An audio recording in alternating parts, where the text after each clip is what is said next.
Mathura, the essence of India. आध्यात्म, संस्कृति, संस्कार, जीवन का आधार। कन्हैया को यह विदित हो गया है कि हमारे यहाँ दूध, दही, माखन इतना बनता है कि न केवल यहाँ के लोग खाते हैं बल्कि उसको यहाँ से मथुरा भी ले जाते हैं। मथुरा में कंस रहता है। कन्हैया कहते हैं कि हमारे यहाँ का माखन कंस के यहाँ नहीं जाएगा। वो तय करते हैं कि हम माखन की ऐसी लूट मचा देंगे कि जो भी माखन है वो हम ही खाएंगे, मामा को बिल्कुल नहीं खाने देंगे, वहाँ नहीं जाएगा। जन्म जन्म की साधना है योगियों की, सन्यासियों की, जिन्होंने जन्म जन्मांतर तक तप किया है कृष्ण की इस लीला को देखने के लिए। प्रतीक्षा करते हैं प्रत्येक दिन घर में कि आज कन्हैया हमारे घर में आएंगे, आज हमारा भोग ग्रहण करेंगे। जिनके पास संसार रूपी नेत्र हैं वो नहीं देख पाते, जिनके पास अध्यात्म और मन रूपी नेत्र हैं। सूरदास ने कन्हैया की हर लीलाओं को देखा, हर प्रश्नों को कन्हैया से समझा। सूरदास इस बात का बहुत सुंदर उत्तर देते हैं अपनी पंक्तियों में, जिसे भागवत जी में समझने में आपको बहुत गहराई में जाना होगा कि मेरे कन्हैया ने माखन चोरी करके क्यों खाई।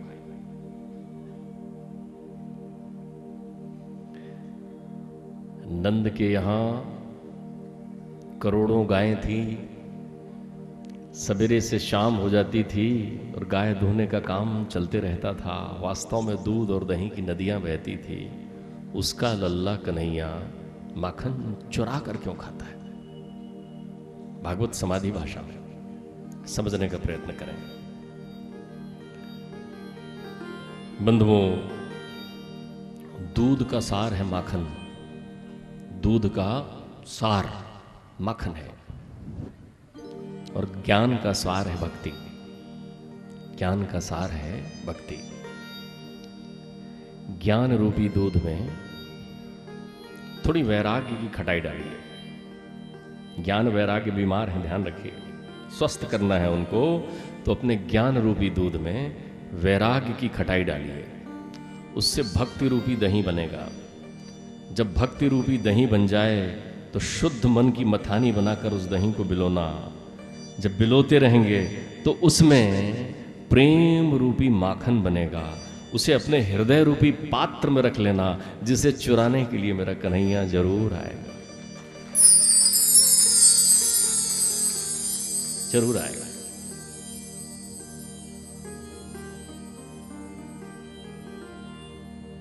कन्हैया मनदर्शी हैं।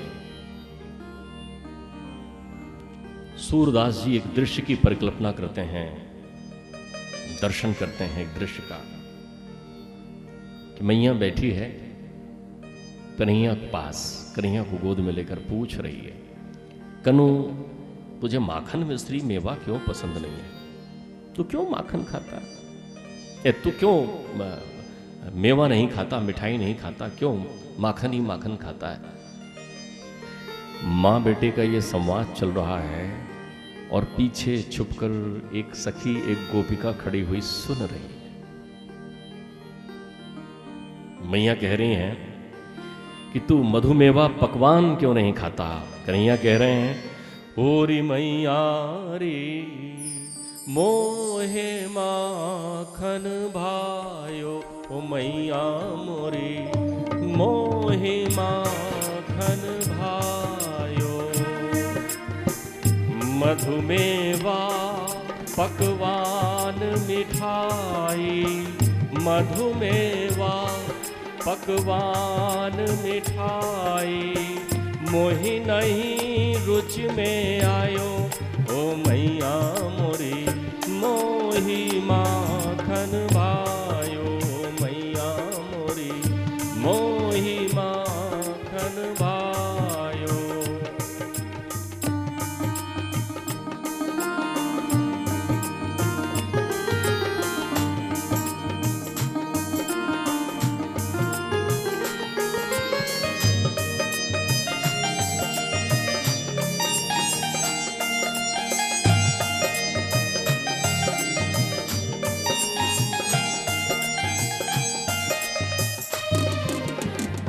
ब्रज जुबती एक पाछे ठाड़ी, सुनत श्याम की बातें। ब्रज जुबती एक पाछे ठाड़ी, सुनत श्याम की बातें। मन मन कहती कबहू अपने घर, मन मन कहत कबहू अपने घर। देखो मैं माखन खाते ओ मैया रे, मोहे माखन भावे ओ मैया रे, मोहे माखन भावे।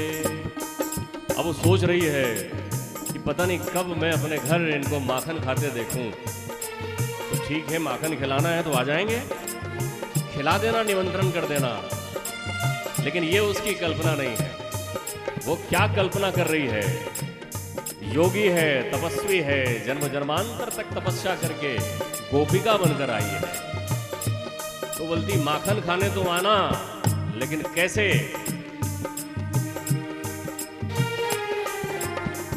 बैठनाई मथनिया के डिग, मैं तब रहूं छिपानी। बैठनाई मथनिया के डिग, मैं तब रहूं छिपानी। जब मैं चुपचाप छिपकर तुम्हें देखूं और तुम चुपचाप मेरे घर आना और मेरा माखन खाकर जाना। तुम मेरे हृदय में कब आ जाओ मुझे मालूम ही ना चले। हे चित्त चोर, चुपके से आकर मेरा चित्त चुरा कर ले जाना। बैठनाई मथनिया के डिग, मैं तब रहूं छिपानी। सूरदास प्रभु अंतर्जामी, सूरदास प्रभु अंतर्जामी। ग्वालिन मन ही की जानी ओ मैया रे, मोहे माखन भावे ओ मैया रे, मोहे माखन भावे ओ मैया रे, मोहे माखन, मोहे माखन, मोहे माखन। तो ये कल्पना है उस ग्वालिन की कि मेरे घर आएं और मैं छिपकर इन्हें देखूं और ये चुपचाप माखन चुरा कर खाएं। ध्यान रखिए, मेरे कन्हैया काम के नहीं राम के चोर हैं। मेरे कन्हैया भक्ति के चोर हैं। मेरे कन्हैया कच्चे चोर हैं। पक्का चोर पकड़ा नहीं जाता। काम का चोर रात में आता है, विषयों का चोर रात में आता है। लेकिन मेरे कन्हैया तो निष्काम भक्ति की चोरी करने आ रहे हैं, तो दिन में आते हैं और अपने साथ सारे लोगों को लेकर आते हैं और ढोल पीट कर चोरी करते हैं और त्रिलोक को बता जाते हैं।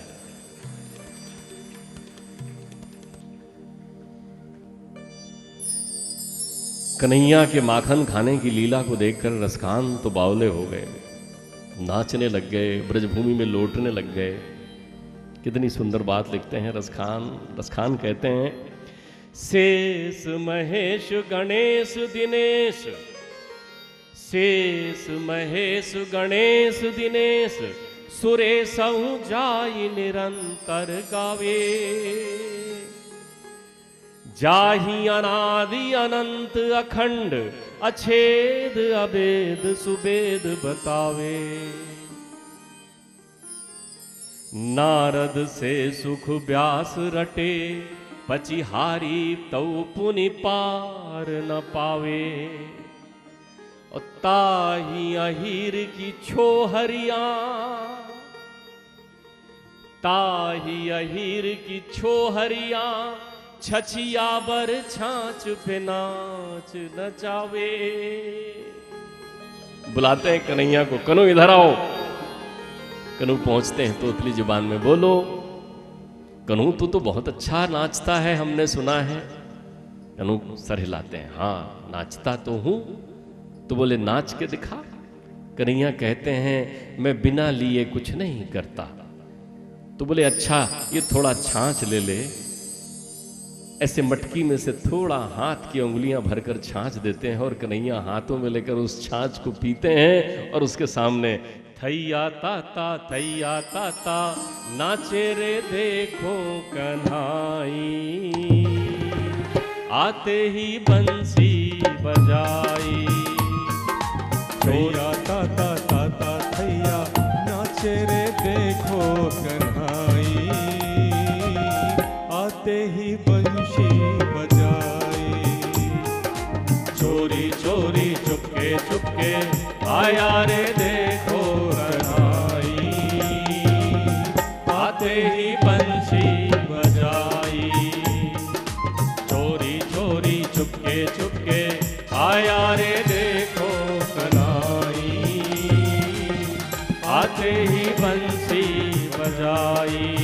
आते ही बंसी बजाई।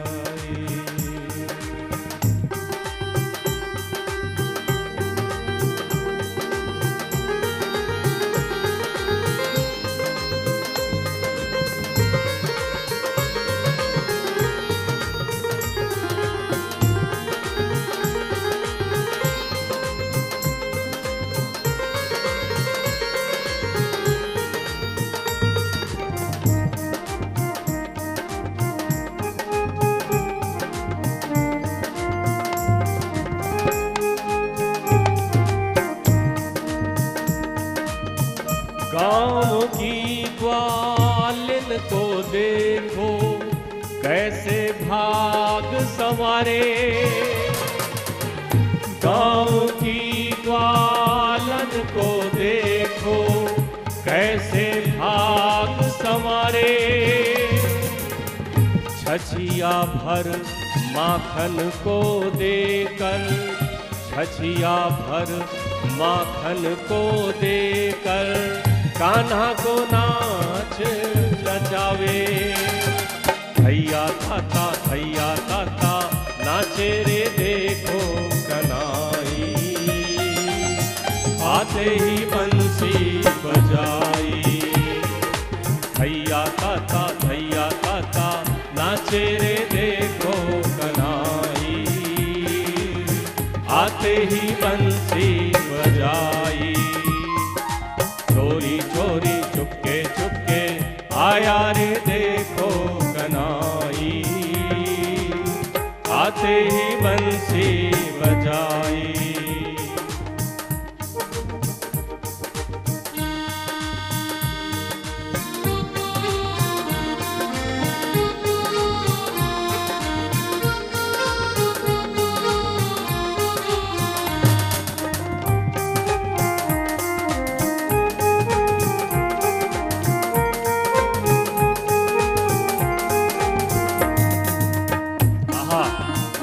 भाग है ब्रजधाम का, कितने जागे हैं भाग।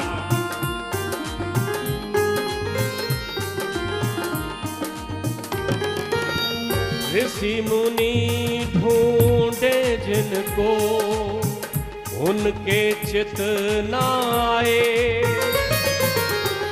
ऋषि मुनि ढूंढे जिनको उनके चित न आए। यमुना किनारे धेनु चरा के देखो बंसी बजाए। यमुना किनारे धेनु चरा के देखो बंसी बजाए। रुंझुन रुंझुन रुंझुन रुंझुन रुंझुन रुंझुन रुंझुन रुंझुन पायल बाजे। रुंझुन रुंझुन पायल बाजे लकुटी कमरिया सजाई। आया रे देखो कन्हाई। रुंझुन रुंझुन पायल बाजे लकुटी कमरिया सजाई। आया रे देखो कन्हाई। बोलिए सच्चिदानंद भगवान की जय।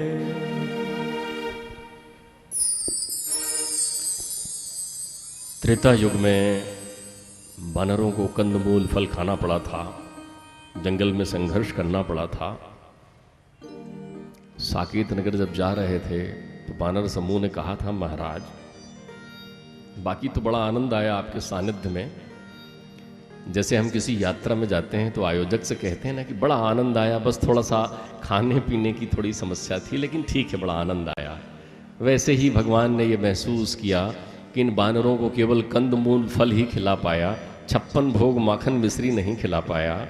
तो कन्हैया ने कहा था, जब द्वापर में मिलेंगे तो सबसे पहले तुम लोगों को कंदमूल फल खिलाऊंगा, सबसे पहले तुम्हें माखन मिश्री खिलाऊंगा।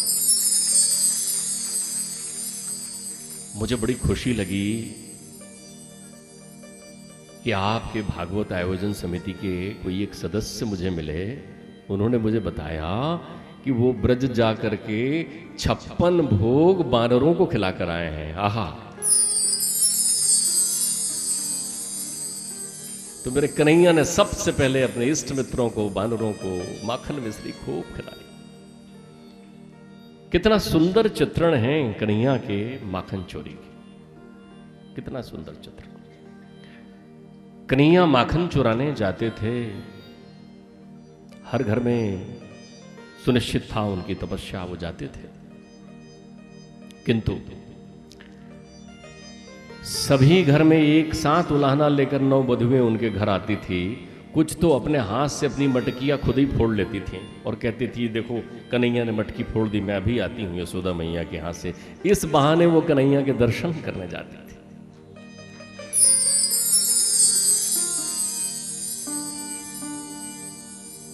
बंधुओं,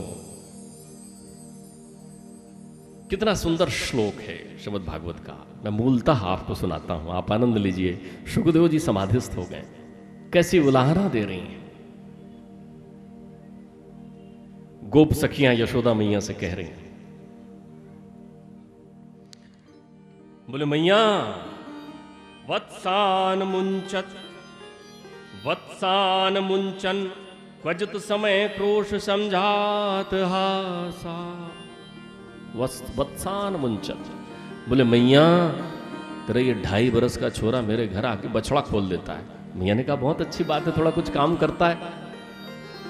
काम करने लगा है, बछड़ा खोल देता है। अरे मैया उस समय खोल देता है जब शाम का समय रहता है और गो लगने का, गो दोहन का समय रहता है। गो ग्वाले तो बाद में आते हैं, पहले ही ये बछड़ा खोल देता है तो बछड़ा सारा दूध पी जाते हैं। अरे बोले कोई बात नहीं, हमसे दूध ले लिया करो। अरे बोले मैया बात यही बात नहीं है, बोले थोड़ा बहुत तुम दूध दही दे दिया करो उसको। बोले वो कहाँ लेता है? बोले क्यों? बोले वो कहता है स्तेयम स्वादत तथा दधिपये कल्पतये स्ते योगे। बोले जब तुम्हें मालूम है कि वो तुम्हारे यहाँ आकर के दूध दही की मटकियाँ फोड़ता है या मांगता है तो दे दिया करो। अरे बोले मैया वो कहता है मैं तो अपनी कमाई का खाऊंगा, खुद कमाऊंगा तब खाऊंगा, किसी का दिया हुआ नहीं खाता, खुद मेहनत करूंगा। तो बोले फिर? बोले वो कहता है मुझे चोरी का ही मीठा लगता है, दिया हुआ मीठा नहीं लगता। बंधुओं, मरकान भोक्षण विभजति सा चेन्नति भांडम भिनति द्रव्यलाभे साग्रह गुप्तो यात्युपक्रोशता को कान। वो कहते हैं मैया खुद भी खाए तो हम मान लें कि चलो कन्हैया ने ग्रहण कर लिया है। बोले मैया वो खुद तो खाता ही है, अपने साथ जितने लोग आते हैं उनको सबसे पहले खिलाता है। बोले मैया यहाँ तक ठीक है, भांडम भिनति, हमारे जो बर्तन हैं मिट्टी के उनको फोड़ देता है। और तो और बोले मैया एक बार मैंने सोचा कि इसको अपने घर के बाहर के ऊंचे पेड़ में बांध देती हूँ इस सीके को। तो मैं आई तो देखा कि ऊपर बंदर बैठे हुए हैं, उन्होंने सीका खोल के कन्हैया को दे दिया है। ऊपर भी कन्हैया मटके वो बांट रहे हैं माखन, नीचे भी बांट रहे हैं, ऊपर बंदर और नीचे ये बानर सेना। मैया कहते हैं नहीं रे सखी, मेरे 2.5 बरस को कन्हैया नहीं ऐसा नहीं कर सकता। तो फिर तुम लोग डांटते क्यों नहीं हो? बोले मैया जब हम डांटते हैं तो तेरा ये छोरा 2.5 बरस को मूछ में ताव दिखाकर ताल ठोक के भाग जाता है हंसते हुए। बोले नहीं तुम हमारे लल्ला को ऐसे ही कहती हो। हम नहीं मानते। बोले देखना एक दिन हम जब पकड़ कर लाएंगे। बोले जिस दिन लाओ सो बताना। मैं नहीं मानती। बंधुओं,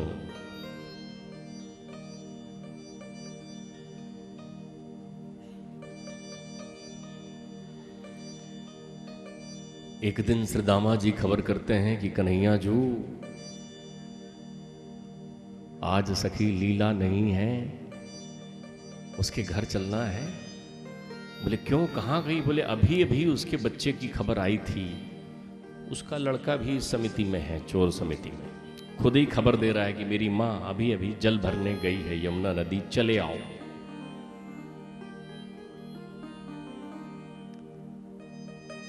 तब दरवाजों में ताले नहीं होते थे, क्योंकि चित्त शुद्ध था, विकार नहीं था, भेद नहीं था। चोर मंडली पहुंचती है उस गोप सखी के यहां, उसके बच्चे को सामने खड़े कर देते हैं कि तुम ही पहरा दो, जैसे ही आने लगे चिल्ला देना। कन्हैया अंदर पहुंचते हैं, देखते हैं सीका बहुत ऊपर है, एक के ऊपर एक चढ़कर सीका उतारते हैं, उतार कर सीका अपने मित्रों को, ग्वाल वालों को खिलाते हैं। तुम लो मधुराहा, तुम लो श्रदामा, तुम लो दुशाह, तुम लो, खिलाते हैं। खिड़की पर बानर सेना आ गई है, उनको भी खिलाते हैं। तब तक वो बाहर खड़ा ग्वाल चिल्लाता है, अरे वो आ गई। बोले आ रही है कि आ गई? बोले आ गई दरवाजे में। वो गई कहाँ थी? वो तो खड़ी हुई थी इस लीला को देखने के लिए। कन्हैया कहते हैं लो भैया मटकी पकड़ लो श्रीदामा तुम। बोले बोले मधुराहा तुम? बोले नहीं। बोले क्यों? बोले हम खाने के साथी हैं महाराज, ये सब आपका विभाग है, अब आप संभालो, इससे ज्यादा हम नहीं जानते। कन्हैया देखते हैं कि समय है नहीं, तो उस मटकी को अपने दोनों पैरों के बीच यूं फंसा के बैठ जाते। जैसी ग्वालन आती है, कन्हैया से कहती और लल्ला? तो कन्हैया कहते हैं क्या है? हमने माखन नहीं खाया है, ले तेरी मटकी। बोले मैंने तो पूछा ही नहीं है आपने माखन खाया कि नहीं खाया। अरे बोले तुम लोग ऐसी हो, सब शंका करती हो, एक तो तुम्हारा काम करो और ऊपर से सुनो। बोले हमारा काम? कौन सा काम कर दिया लल्ला हमारा? तर्कशास्त्र के प्रणेता हैं मेरे कन्हैया। वो कहते हैं तुम्हारा काम ही तो कर रहे थे। हम अभी इधर सामने से निकले तो हमने देखा तुम्हारा घर खुला हुआ है और एक काले रंग की बिल्ली तुम्हारे घर के अंदर घुस रही है। बोले फिर? बोले हम घबरा गए, हमने कहा बेचारी है नहीं, ये बिल्ली इनके घर घुस जाएगी तो सब माखन खा जाएगी। तो हम लोग सबके सब आए कि चलो बिल्ली भगाते हैं। तो बिल्ली कभी इधर कूदे, बिल्ली कभी उधर कूदे, फिर इधर कूदे। अब वो तेरे चीके को बार बार पकड़ रही थी, इसलिए तो ये सब सामान बिगड़ा हुआ है बिल्ली के कारण। बोले फिर हम लोगों ने तय किया कि ये सीके को ही, सीके में माखन रखा है उसको बिल्ली खाना चाहती है, तो हमने सीका ही उठा के अपने पास रख लिया। अब कहां से आएगी बिल्ली यहां पर? देख ले अपना सीका रख, हम चलते हैं। चलने लगी तो सखी ने यूं हाथ खींचा, अरे सुनो तो लल्ला, ये तो बताते जाओ कि इन सब के ये मुखों पर जो माखन लगा हुआ है ये कैसा लगा हुआ है? वो कहें तो जानती नहीं है नंद भवन में कितना दूध दही और घी भरा हुआ है? बोले वो तो मैं जानूं, लेकिन ये लगा कैसे है? बोले हम लोग खेल रहे थे अपने घर के आंगन में और हमारी मैया जो है वो दधी बिलो रही थी, माखन निकाल रही थी। हम लोग माँ को परेशान करने लगे बहुत, तो माँ ने सबसे कहा चलो भगो, यहाँ से निकलो। हम लोग मान नहीं रहे थे, तो माँ सबके पास आई और एक एक थप्पड़ सबके गाल में लगाया, चलो तुम भगो, तुम भगो, तुम भगो। उनके हाथ में मक्खन लगा हुआ था, वही हमारे मुंह में लग गया। पूछ लो क्यों भाई, सबने तो माखन खाया था? बोले हाँ हाँ यही सच है। बोले बहुत अच्छा लल्ला, लेकिन आज मैं तुम्हारी बातों में नहीं आऊंगी, तुम्हें मैंने पकड़ लिया है और पकड़ कर कलाई ले चली यशोदा मैया के पास।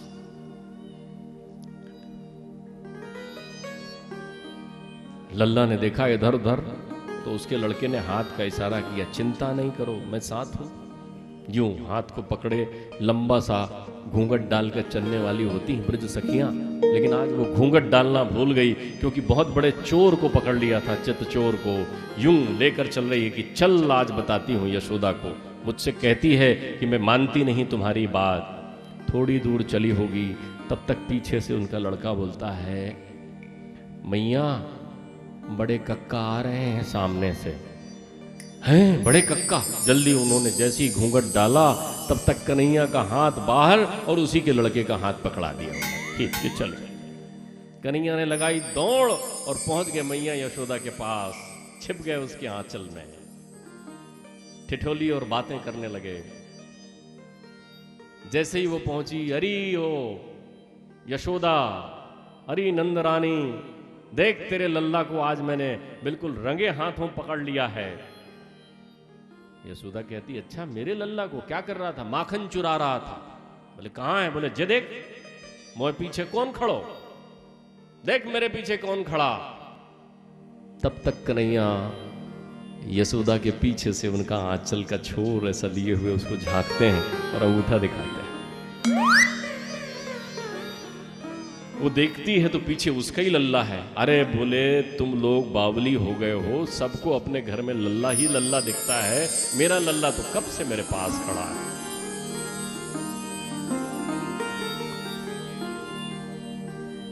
बहुत पहले से बालपन से एक छोटी रचना सुनता रहा हूं। ऐसा लगता है इस समय उस रचना को भी आप लोगों को सुना देना चाहिए। किसी ने अच्छे भाव से लिखा है। छिप छिप आए श्याम लेके ग्वाल बाल है, छिप छिप आए श्याम लेके ग्वाल बाल है, ऐसो ढीठ माता देख तेरो नंद लाल है।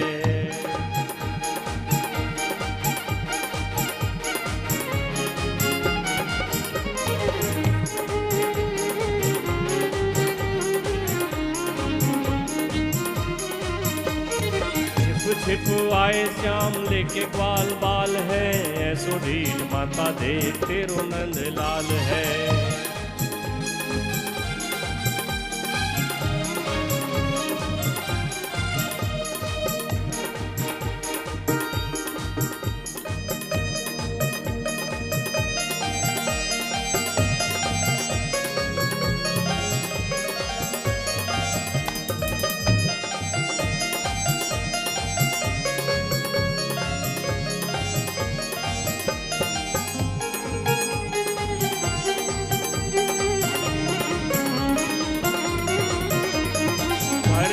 जोरी मैया तेरो ये लाल है। शिकायत कर रही है मैया से, कर पर जोरी मैया तेरो ये लाल है, डगर चलत मुँह से करे तकरार है, डगर चलत मुँह से करे तकरार है। अंगूठा दिखा चल टेढ़ी मेढ़ी चाल है, अंगूठा दिखा चल टेढ़ी मेढ़ी चाल है, ऐसो ढीठ माता देख तेरो नंद लाल है, ऐसो ढीठ माता देख तेरो नंद लाल है। छिप छिप आए श्याम लेके ग्वाल बाल है, ऐसो ढीठ माता देख तेरो नंद लाल है।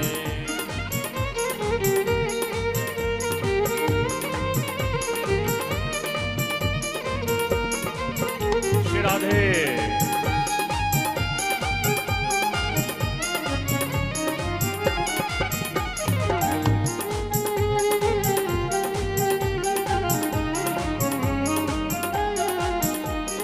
पनिया भरन जाऊं मटकी वो फोड़ दे, पनिया भरन जाऊं मटकी वो फोड़ दे, घूंघटा उठाए वो तो करे तकरार है, घूंघटा उठाए वो तो करे तकरार है। माखन वो खात और मटकी फोड़ात है, माखन वो खात और मटकी फोड़ात है, ऐसो ढीठ माता दे तेरो नंद लाल है, ऐसो ढीठ माता दे तेरो नंद लाल है।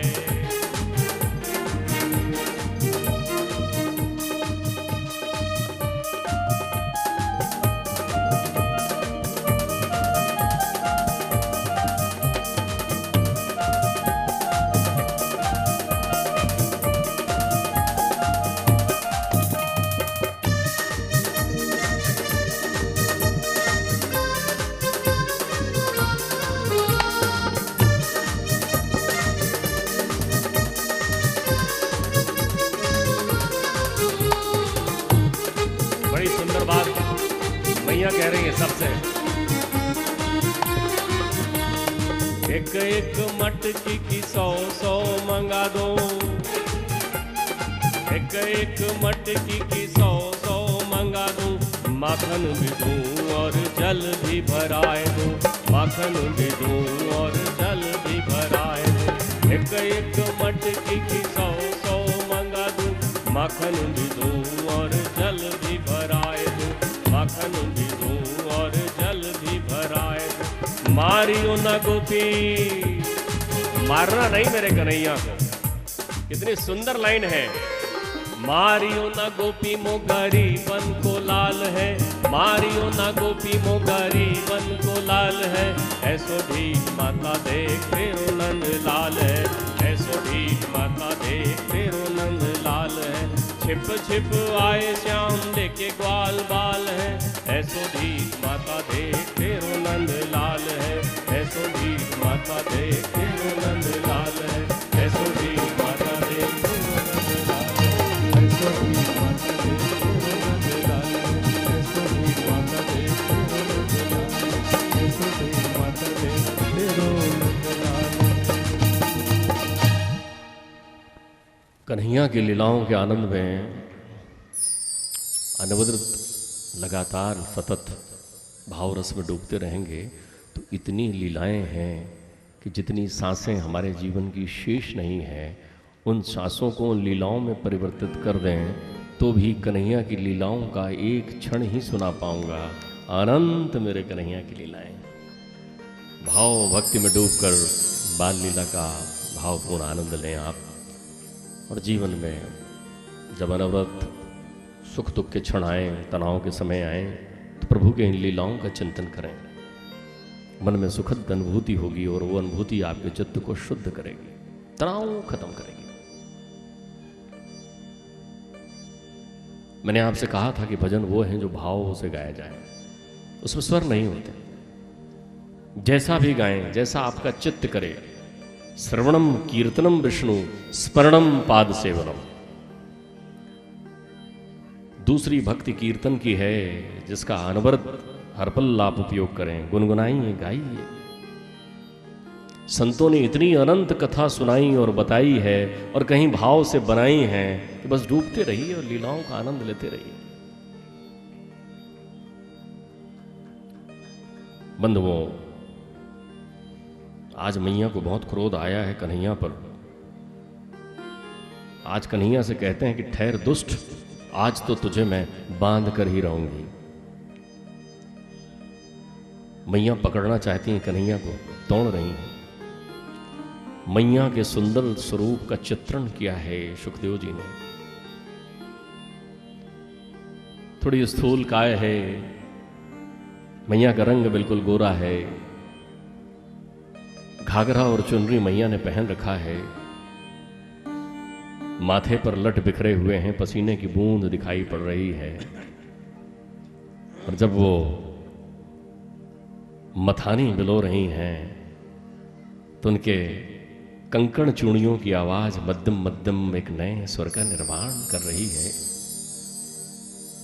ऐसा दिव्य स्वरूप है मां का। बहुत भाग्यशाली हैं वो जिनके जीवन में मां है, नहीं है वो उनका मानसिक चिंतन करें और देखें अपने बचपन के वो क्षण कि कभी माँ का ऐसा मोहक रूप अलग अलग अंदाज में कैसा हमने देखा था। घर में वो बर्तन मांजती हुई, चूल्हे में रोटियां बनाती हुई, कभी रात भर जगकर हमको हमारी बाट देखती हुई, कभी प्यार से हमारे सर पर हाथ फेरती हुई। कितनी सुंदर, सरल और चितवन विभोर है माँ।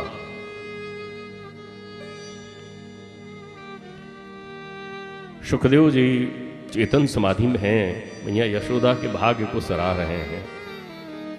आज कुबेर के पुत्र मणग्रीव और नल कुबेर आवाज लगा रहे हैं, प्रभु को पुकार रहे हैं कि प्रभु, नारद ने कहा था कि जब कन्हैया धरा पर आएंगे तब तुम्हारा उद्धार करेंगे। तब से हम यहीं नंद भवन के बाहर दो यमलार्जुन के वृक्ष बनकर खड़े आपकी प्रतीक्षा कर रहे हैं, आप हमारा उद्धार नहीं करेंगे। मेरे प्रभु लीला करने की सोचते हैं, मेरे प्रभु आते हैं मैया की दूध से भरी, गोरस से भरी मटकी फोड़ देते हैं। न केवल वो मटकी फोड़ते हैं, बल्कि उस दिन वो बहुत सी घर की मटकियां भी फोड़ते हैं, माँ को परेशान करते हैं। माँ कहते हैं तो लाड़ में बिगड़ गया है, आज तुझे बताती हूँ। हाथ में छड़ी लेकर माँ दौड़ती है, लीलाधारी त्रिलोक के दंडपाल को छड़ी का डांट दिखाती हैं, छड़ी का दंड दिखाती हैं, दौड़ती हैं, कन्हैया को पकड़ना चाहती हैं। जीव अपनी दौड़ से ब्रह्म को नहीं पकड़ सकता, ब्रह्म चाहे तो जीव को पकड़ सकता है और जीव के हृदय में विराज सकता है। मैया थक जाती है, कन्हैया को लगता है मेरी माँ परेशान हो रही है, खुद आ जाते हैं, बोलो मैया। मैया पकड़ लेती है, हाथ दिखाती हैं छड़ी, कन्हैया घबराते हैं। त्रिलोक के देव हैरान हैं, देखो तो लीला, त्रिलोकपति कैसे डरे सहमे। नहीं नहीं माँ, नहीं नहीं माँ, बोले आज तुझे बांधती हूं। इधर उधर देखती है, कुछ नहीं दिख रहा है। एक रस्सी लेकर कन्हैया को लपेटना चाहती है, कमर में बांधती है रस्सी कन्हैया के। एक रस्सी, दो रस्सी, तीन रस्सी। भला संसार को बंधन में मुक्त करने वाले, भय मुक्त करने वाले किसी बंधन में आ सकते हैं, लेकिन मेरे वो कन्हैया माँ के लिए बंधन में बंध जाते हैं। मैया ऊखल से उनको बांध देती है। दाम यानी रस्सी, उदर में बंध जाने से प्रभु का नाम दामोदर हो जाता है। बोलिए भगवान दामोदर की। प्रभु घुटनों के बल चलते चलते उस ऊखल को लेकर घर के द्वार पर लगे हुए उन दो वृक्षों के बीच आते हैं। ऊखल को थोड़ा सा जोर लगाते हैं और दोनों वृक्ष जड़ से उखड़कर भूमि में धराशायी हो जाते हैं। दिव्य ज्योति के रूप में नल कुबेर और मणिग्रीव प्रकट होते हैं, प्रभु को प्रणाम करते हैं और कहते हैं आपकी कृपा से हम शाप मुक्त हो गए। देव ऋषि नारद ने उन्हें जल क्रीड़ा में नग्न स्नान करने पर यह श्राप दिया था। आज रूठ गए हैं कन्हैया। मैया लाड़ कर रही है, सर पर हाथ फेर रही है। कन्हैया कहते हैं नहीं मैया, अब तो हम आपसे नाराज हैं।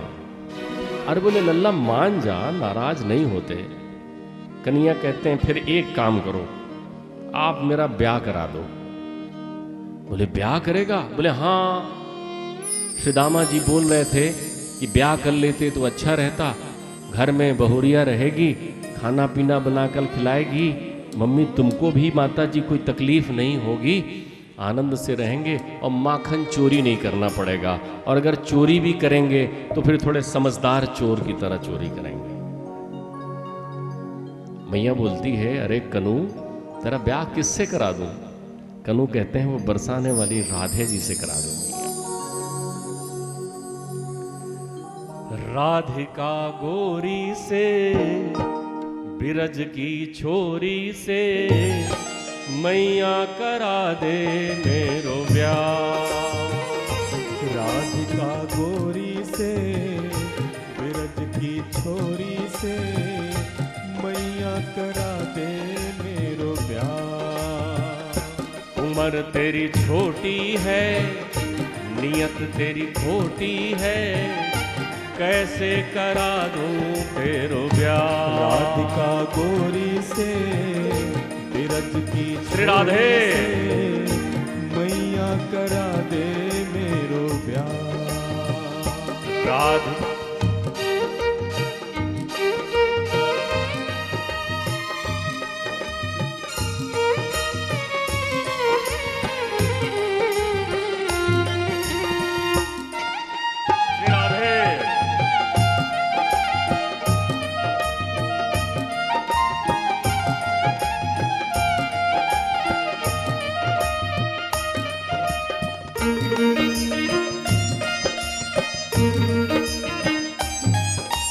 जो ना ब्याह करावे तेरी गैया नाई चराऊं। जो नहीं ब्याह करावे तेरी गैया नहीं चराऊं। आज से मेरी मैया तेरी देहरी पर नाऊं। जो ना ब्याह करावे तेरी गैया नहीं चराऊं। आज से मेरी मैया तेरी देहरी पर नाऊं। आएगा रे मजा रे प्रकार का, राधिका गोरी से बिरज की छोरी से, मैया करा दे मेरो ब्याह। उम्र तेरी छोटी है, नियत तेरी खोटी है, कैसे करा दूं तेरो ब्याह।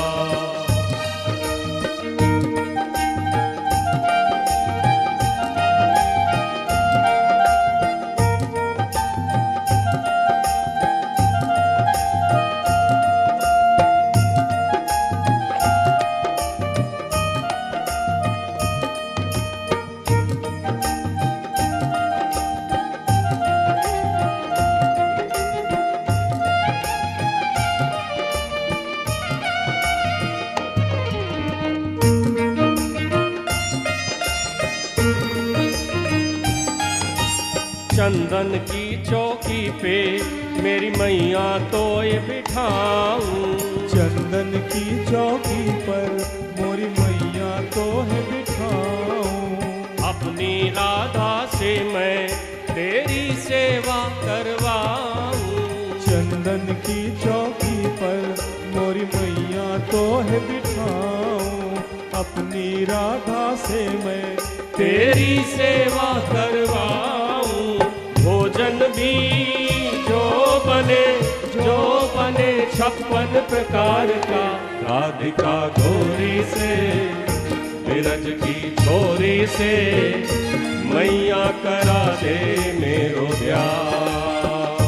उम्र तेरी छोटी है, नियत तेरी खोटी है, कैसे करा दूं तेरो ब्याह।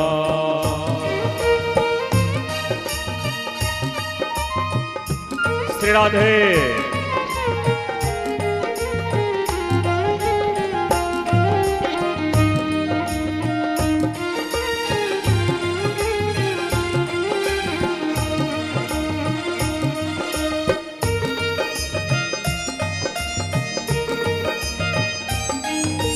सुनकर बातें लाला की मैया बैठी मुस्काए। सुन बातें कान्हा की मैया बैठी मुस्काए। सुन बातें लाला की मैया बैठी मुस्काए। ले के बलैया मैया चिंता में पड़ जाए। सुन बातें कान्हा की मैया बैठी मुस्काई। लेके बलैया मैया वो चिंता में पड़ जाए। नजर कहीं ना लगे मेरे लाल को, राधिका छोरी से बिरज की छोरी से, मैया करा दे मेरो ब्याह। उम्र तेरी छोटी है, नियत तेरी खोटी है, कैसे करा दूं मेरो ब्याह। राधिका गोरी से बिरज की छोरी से, मैया करा दे मेरो ब्याह। मैया करा दे मेरो ब्याह। मैया करा दे मेरो ब्याह। बोलिए सच्चिदानंद भगवान की जय। बंधुओं, कन्हैया ब्रजमंडल में 10 वर्ष 10 वर्ष 8 महीना तक कन्हैया ने नित्य नवीन लीलाएं ब्रजमंडल में की। जब तक ब्रज में रहे तब तक सिला हुआ वस्त्र नहीं पहना। पहली बार वस्त्र उन्होंने मथुरा में ही पहना। कभी पदत्राण नहीं पहना, पैरों में चप्पल नहीं पहना मेरे कन्हैया ने। त्रिलोक के तपस्वी जिन कन्हैया के चरण रज की एक कण को प्राप्त करने के लिए जन्म जन्मांतर बिताते थे, आहा भाग्य ब्रज के उन गोपिकाओं का कि उन चरण रज को रोज वो बाहर कर डगर बाहर फेंकाती थी कि ये कचड़ा हो गया है। क्या ठाठ थे गोपिकाओं की। जा ब्रज रज की परस से मुक्ति मिलत है चार। तारज को नित गोपिका और डारत डगर बुहार। कितने ठाठ थे वहां के लोगों के, कितनी कृपा की वर्षा थी। उपनंद आए, गांव के बड़े बुजुर्ग आए नंद जी के पास और उनको सलाह दी कि गोकुल में उपद्रव बहुत होता है, हम सब ब्रजमंडल चलते हैं, यमुना के तट पर गिरिराज धरण के किनारे 84 कोस के ब्रजमंडल में वास करते हैं। सारे लोग गोकुल से ब्रज में आ जाते हैं।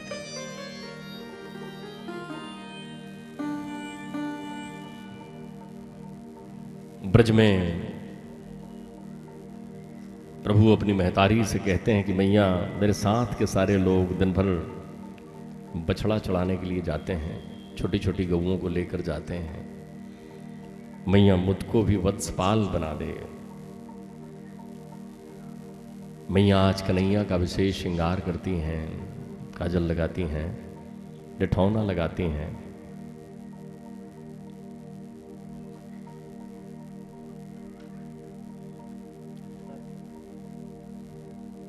लकोटी गमरिया सजाती हैं, श्रृंगी देती हैं।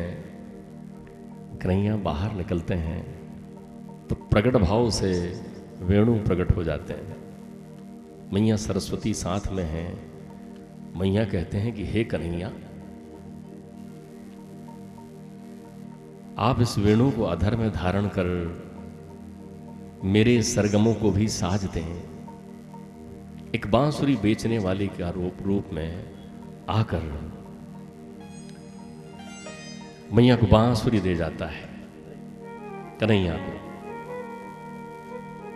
कन्हैया अपने अधर में बांसुरी की तान बजाते हैं तो तीनों लोग झूम उठता है। आज कन्हैया ने बांसुरी से पुकार लगाई। वत्सपाल बन गए हैं कन्हैया।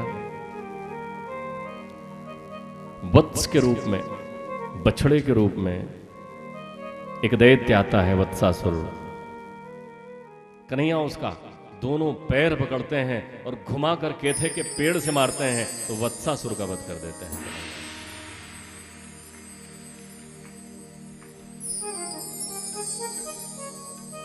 बंधुओं, कन्हैया ने अनेकों नेक मायावी दैत्यों का संहार यहां किया है। वत्सासुर का वध किया, प्रलंबासुर का वध किया, धेनुकासुर का वध किया, बकासुर का वध किया, अघासुर का भी वध किया। शुकदेव जी कहते हैं कि कन्हैया ने जब अघासुर का वध किया तब कन्हैया की अवस्था और बच्चों की अवस्था किशोर अवस्था थी, कुमार अवस्था थी, 5 वर्ष के थे। लेकिन उन लोगों ने अपने घर में ये बात पौगंड अवस्था अर्थात 6 वर्ष की अवस्था में बताई। परीक्षित जी पूछते हैं 1 वर्ष बाद कैसे बात बताई? शुकदेव जी उन्हें ब्रह्मा के मोह का वृतांत सुनाते हैं। वो कहते हैं कि वन में विचरण करते हुए एक विशाल गुफा की द्वार समझकर सारे बच्चे वत्स प्रवेश करते हैं, जहां वो एक विशाल अजगर, 4 कोस बड़े अजगर का मुख होता है। प्रभु अपना स्वरूप बढ़ाकर उस अजगर को मोक्ष देते हैं, अघासुर को, और मृत हुए अपने गोप सखा और वत्सों को अपनी कृपा से जीवन दान देते हैं। आज प्रभु बैठे हुए हैं सबके बीच। उस वन में कितना सुंदर दृश्य है। छोटे छोटे बछड़े घेर कर प्रभु को बैठे हुए हैं। प्रभु के बाएं हाथ में घृत मिला हुआ चावल है।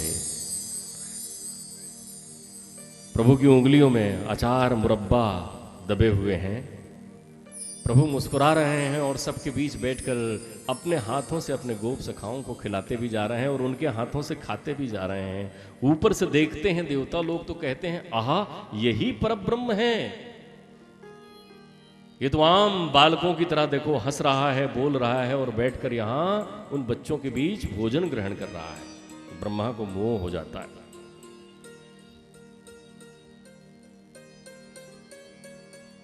बंधुओं, ब्रह्मा जी आते हैं, पहले बछड़ों को फिर ग्वाल बालों को एक एक करके गुफा में छिपा देते हैं। कन्हैया ध्यान मग्न नेत्र खोलते हैं तो देखते हैं वहां कोई वत्स और कोई ग्वाल नहीं है। कन्हैया समझ जाते हैं।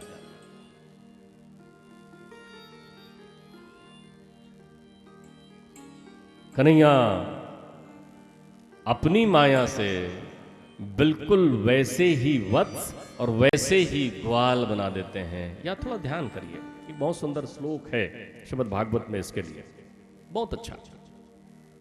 भागवत जी कहती हैं, यावद वत्स पवत्स काल्प का पूर्वात करंगाद्यादि अंग का, यावद यष्टि विषाण वेणु दल सिग, यावद विभूषाम्बरा, यावद शील गुणा विधा कृतावयो, यावद विहारादिकम सर्व विष्णुमयम गिरो अंगवद जा सर्व स्वरूपो वभा। ये छोटी घटना नहीं है कि कन्हैया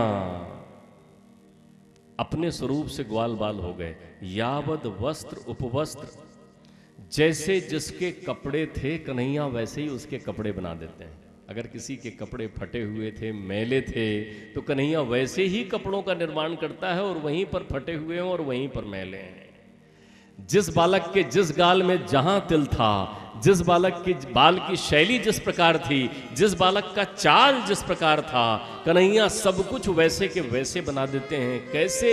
कन्हैया स्वयं वत्स बन जाते हैं और स्वयं बालक हो जाते हैं। प्रभु की इस लीला से ब्रजमंडल कितना अनुगूंजित है। आप अंतर्मन से इस भाव को महसूस करिए कि एक बरस तक ब्रज के प्रत्येक घर का बालक खुद कन्हैया था और ब्रज के प्रत्येक गाय का बछड़ा खुद कन्हैया था। उस दिन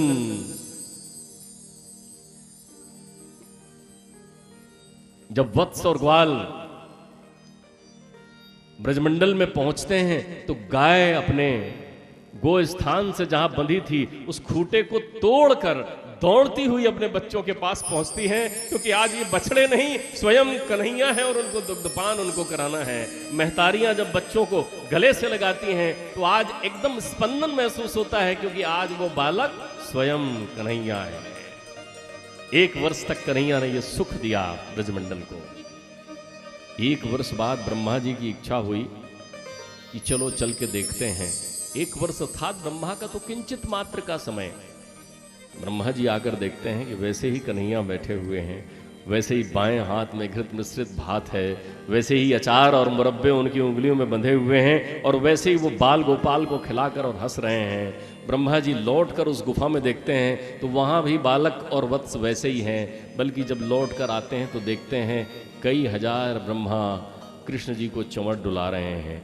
ब्रह्मा जी घबरा जाते हैं, ऊपर ब्रह्मलोक जाते हैं तो वहाँ द्वारपाल उनको रोक देता है, महाराज आप कौन बुढ़ा यहाँ आ गया?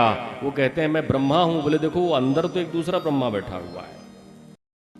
ब्रह्मा जी को ये भान हो जाता है कि कण कण किंचित ठाकुर जी की बनाई सृष्टि है।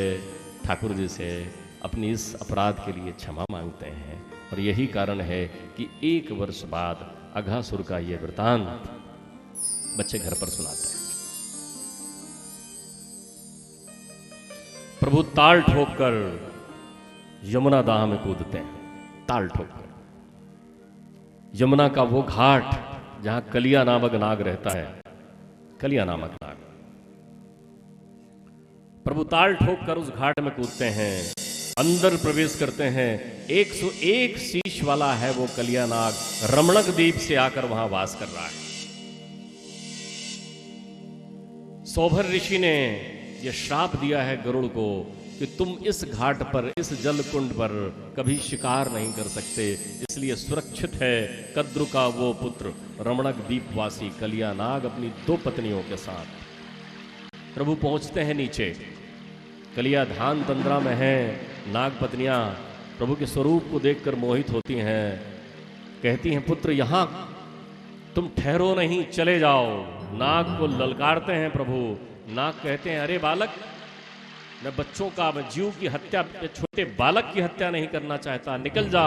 प्रभु कूद कर चढ़कर उसके शीश पर बैठ जाते हैं, उसके 101 फनों को नथ लेते हैं और नथ के उसके प्रत्येक उठे हुए फनों पर नृत्य करने लगते हैं, खींच कर ऊपर लाते हैं। आज प्रभु को तांडव करने की इच्छा हुई है। सारे देवता दुदुम्भी बजा रहे हैं, ऊपर से प्रकट हुए हैं। आसमान में शिव जी प्रकट हुए हैं, आसमान में इंद्र मृदंग बजा रहे हैं, अप्सराएं नृत्य कर रही हैं। आज शिव जी कहते हैं कि आज ये नटनागर हुए हैं, तो जैसे जैसे ये नृत्य करेंगे मैं भी वैसे ही वैसे करूंगा। कितना सुंदर दृश्य है। अभिमानी कालिया एक एक शीश पर जोर दे रहा है। प्रभु प्रत्येक शीश पर चरण रख रहे हैं, और जिस शीश पर चरण रख रहे हैं वहां प्रभु के चरण चिन्ह अंकित होते जा रहे हैं। प्रभु नृत्य कर रहे हैं। भजे ब्रजेक मंडनम समस्त पाप खंडनम स्वभक्त चित्त रंजनम सदैव नंद नंदनम।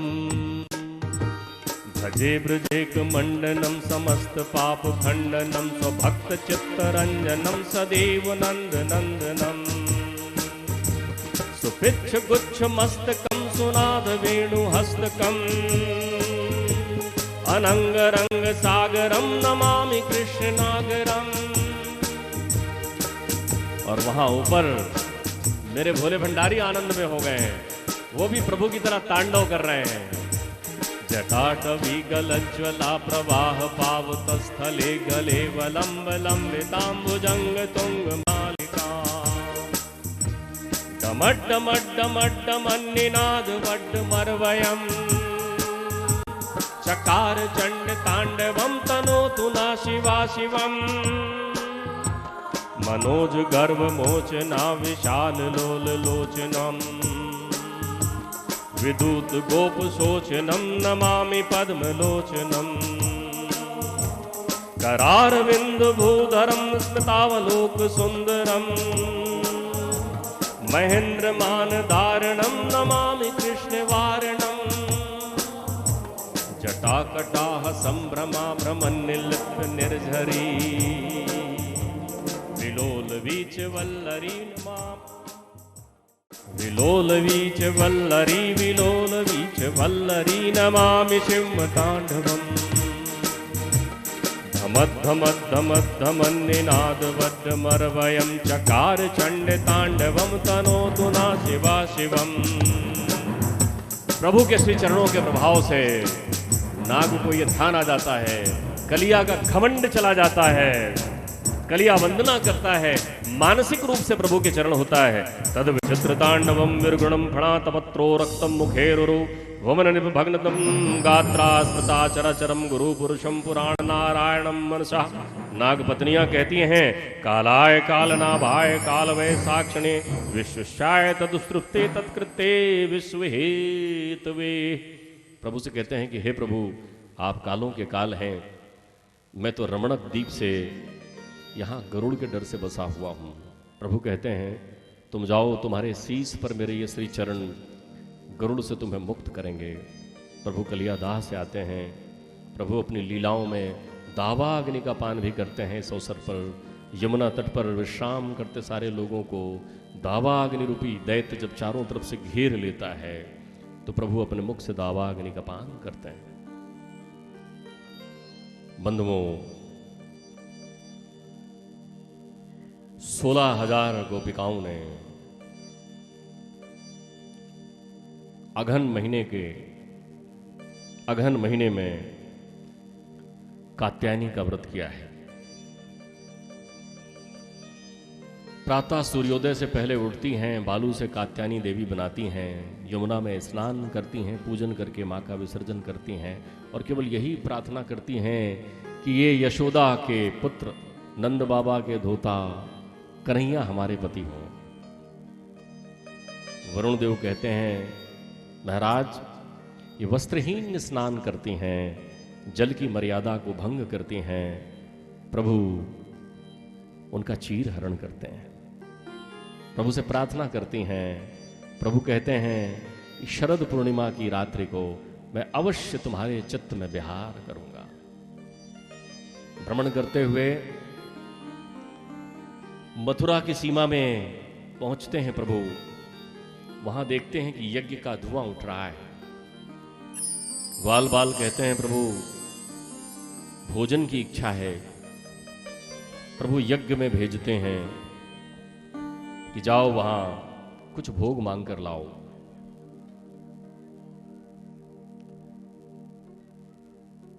अंगिरस यज्ञ कर रहे ऋषि कंस के डर से ना हाँ कहते ना कहते, चुप हो जाते हैं। वो कहते हैं लल्ला भूखा है, कुछ मंगा रहा है, चुप है। कहते हैं लल्ला ये लोग तो यज्ञ में आहुतियां देना पसंद करते हैं, भूखों को भोजन कराना पसंद नहीं करते। लल्ला कहते हैं महतारी के पास जाओ, उनसे कहो कि लल्ला भूखा है। ऋषि पत्नियों के पास जाकर कहते हैं कि लल्ला भूखा है। ऋषि पत्नियां कहती हैं कहाँ है कन्हैया?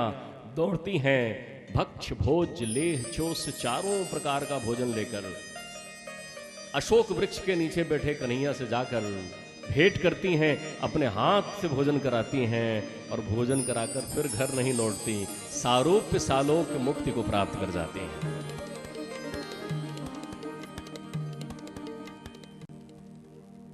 देखते रहिए धर्म पुराण। यदि आपको ये वीडियो पसंद आए तो कृपया लाइक करें, सब्सक्राइब करें और बेल आइकन को जरूर क्लिक करें।